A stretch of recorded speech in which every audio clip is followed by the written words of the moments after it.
सवाल क्या है, पहले मैं सवाल समझाऊंगा, अच्छे से समझ लेना, इसको मैं आपको बेसिक से भी समझाऊंगा और शॉर्ट ट्रिक, बहुत ज्यादा ही शॉर्ट ट्रिक है, एक सीधी लाइन लिखी और आंसर आ जाएगा। लेकिन मैं हमेशा पहले बेसिक सिखाता हूं देन शॉर्ट ट्रिक पे आता हूं। तो पहले बेसिक देखते हैं कि सवाल है क्या है।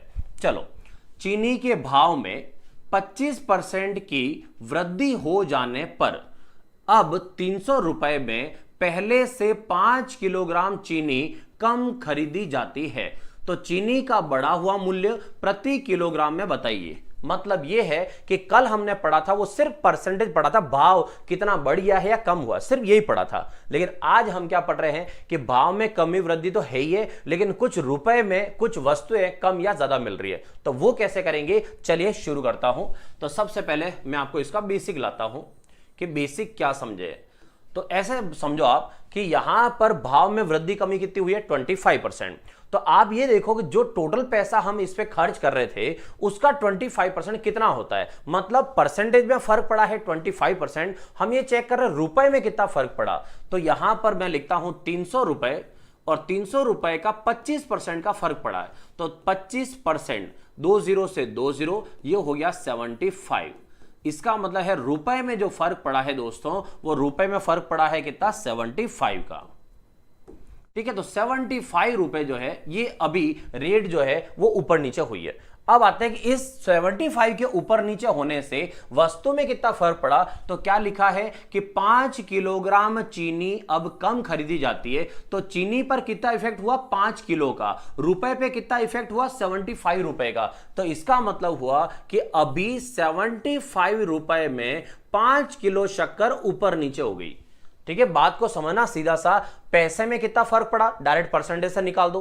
ठीक है, ये 75 रुपए का फर्क पड़ा। वस्तु कितनी कम ज्यादा हुई, 5 किलो शक्कर हम अब कम खरीद पा रहे हैं, तो 75 रुपए में फर्क पड़ा, 5 सामान में फर्क पड़ा। तो 5 का भाग लगा दो 75 में, इसका मतलब हो गया 15 रुपए किलो। इसका मतलब है कि शक्कर अभी जो है, अभी क्या रेट की है, 15 रुपए किलो है। ये बेसिक है, शॉर्ट ट्रिक बाकी है, ध्यान रख लेना। ठीक है, अब आते हैं कि अभी अगर 15 रुपए किलो का भाव है तो बताओ कि अभी घर में शक्कर कितनी जा रही है। तो अभी घर पर शक्कर कितनी जा रही है, तो 300 रुपए खर्च कर रहे हैं, 15 रुपए का भाव चल रहा है, तो शक्कर कितनी जा रही होगी, 15 दूनी 30। तो यहां से 15 से 30 कट गया 2 बार, तो ये हो गया 20 किलो। मतलब घर में हमारे अभी जो शक्कर जा रही है वो जा रही है 20 किलो अभी। अब वो क्या कह रहा है कि पहले से 5 किलोग्राम चीनी कम खरीदी जा रही है। तो अभी अगर 5 किलो हमें शक्कर कम मिल रही है, तो पहले घर पर शक्कर कितनी जा रही थी, तो अभी जा रही है 20 किलो। तो पहले कितनी जा रही थी, तो अभी 5 किलो कम मिल रही है। इसका मतलब पहले हमारे घर में शक्कर जा रही थी कितनी, 25 किलो। अब पूछे कि बताओ फिर पुराना भाव, पहले का भाव क्या था। तो पुराना भाव कि पहले भाव क्या था, तो हम खर्च करते थे 300 रुपए, और 300 रुपए में हमें शक्कर कितनी थी, मिलती थी 25 किलो शक्कर मिलती थी। इसका मतलब हुआ कि 25 से काटे तो ये कटेगा 12 बार। इसका मतलब है कि पहले का भाव क्या था, 12 रुपए किलो। तो यहां से तो ये है कि शक्कर का भाव जो है वो पहले का भाव था 12 रुपए किलो, और अभी का भाव कितना है, 15 रुपए किलो। ये होता है इस सवाल का बेसिक मेथड, मतलब बेसिक से करना चाहो तो। अब एक पॉइंट समझना, इसने क्या पूछा था सवाल ने, चीनी का बढ़ा हुआ मूल्य प्रति किलोग्राम में बढ़ाइए, बताइए कि बढ़ा हुआ मूल्य कितना है। तो आपका सवाल तो यहीं खत्म हो गया था, मतलब हमारा आंसर तो यहीं आ गया था। मैं आपको बता रहा हूं कि अभी बढ़ा हुआ क्या है, और ये जो मैंने निकाला ये क्या है, पुराना भाव क्या है। ये तो हो गया आपका बेसिक कॉन्सेप्ट। अब ले आता हूं सीधा आपको कहां पर, फॉर्मूले पर। तो दोस्तों आ जाओ फॉर्मूले पर चलते हैं। तो ये है आपका आज का पार्ट, और हम पढ़ रहे हैं टाइप नंबर 4, और सवाल है भाव में वृद्धि परसेंट या कमी परसेंट के साथ कुछ मूल्य में कुछ वस्तुएं कम या ज्यादा मिल जाए तो पुराना भाव क्या है और अभी का नया भाव क्या है। आज के सवाल ये है, और अब आपको बताता हूं कि पैटर्न क्या है। तो दोस्तों पैटर्न क्या है, पॉइंट को समझना। हमने कल पढ़ा था भाव में कि अगर वृद्धि हो जाए तो वृद्धि बटा 100 प्लस वृद्धि लिख लेना। ठीक है, अगर माना कि कमी हो जाए तो कमी बटा 100 माइनस कमी लिख देना। ये चीजें हमने कल पढ़ी थी, लेकिन वो चीजें थी परसेंटेज में। आंसर किस में निकाल रहे थे, परसेंटेज में। इसलिए हमने कल ये पढ़ा था कि वृद्धि परसेंट अपॉन 100 प्लस वृद्धि परसेंट और मल्टीप्लाई 100।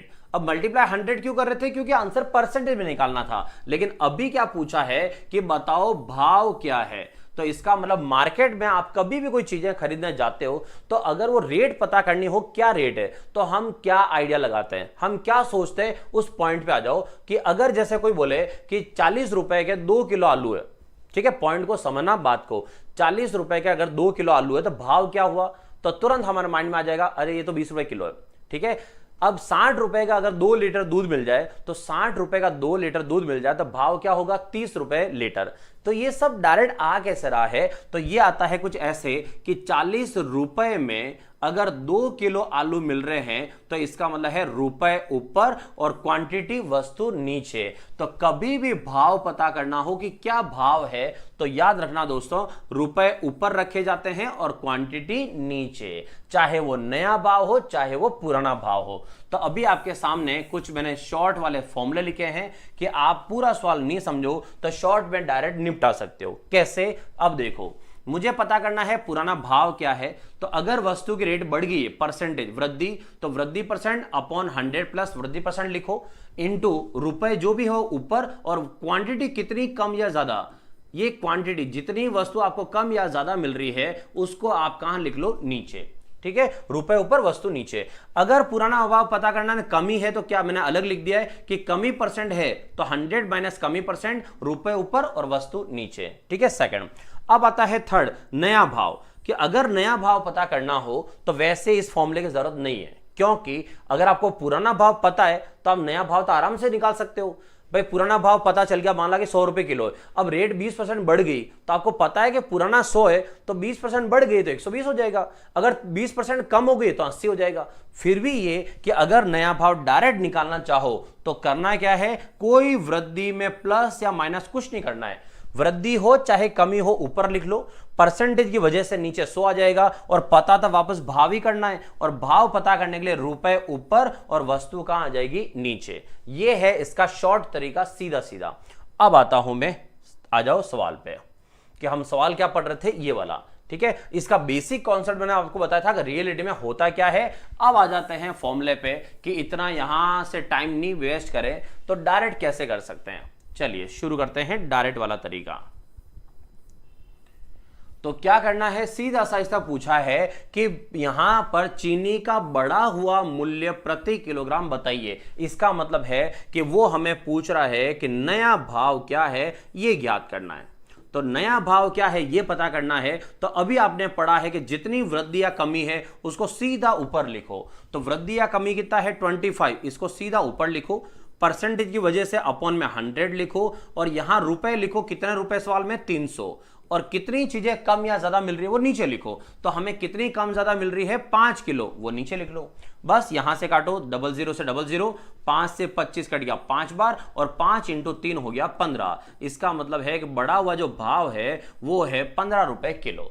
ये थी इस सवाल की शॉर्ट ट्रिक। आप देखो सिर्फ एक लाइन में आपका आंसर है, डन। अगर इसकी जगह फिर भी मैं निकालना चाहूं कि पुराना भाव क्या था, अगर निकालें कि पहले का भाव क्या रहा होगा, तो हम क्या करेंगे, वृद्धि जितनी है ऊपर अपॉन में 100 प्लस वृद्धि, तो 100 प्लस वृद्धि मतलब हुआ 125, फिर पैसा कितना 300, और बटा में कितनी वस्तु कम ज्यादा 5, ये हो गया।